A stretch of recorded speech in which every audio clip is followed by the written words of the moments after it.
Activity 7. To set your picture as desktop background. 1. Click the Paint button. 2. Point to Set as Desktop Background option and then click on the desktop background settings. Quick quiz. Which option is used to select everything in the picture except for the currently selected area? Saving the drawing.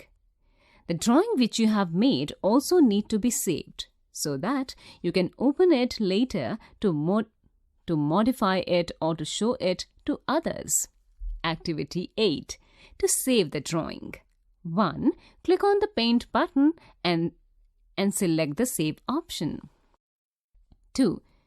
The Save As dialog box opens. Give a name to your file and click on the Save button. The file will get saved. Opening a saved drawing.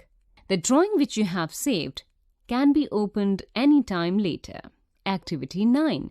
To open saved drawing. 1. Click on the Paint button and select the Open option. 2.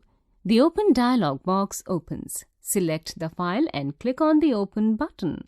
The file gets opened. Revision time. Use the Select tool to select any part of the picture that you want to change. The selected portion can be rotated or skewed as desired. Use the Crop to Crop option. Use the crop to crop a picture so only the part that you selected appears in your drawing. To select everything in the picture except for the currently selected area, click Invert Selection. You can cut or copy a selected picture. You can rotate, resize and skew it in Paint.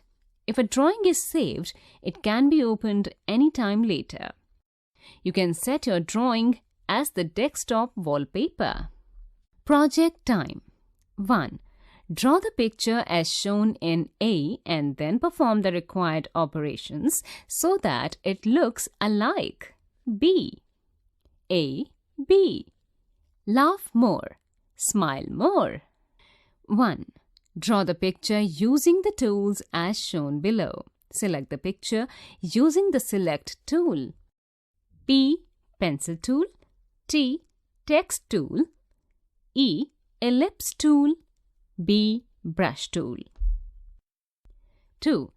Click the Home tab. Select the Resize option in the Image group. 3. The Resize and Skew dialog box opens. 4. In the horizontal box, enter 200. 5. Click on the OK button. 6. Click on the Rotate button and select Flip Vertical option. The final image will look like as shown alongside. Remember, you can use the Gridlines option under the View tab to align shapes and lines.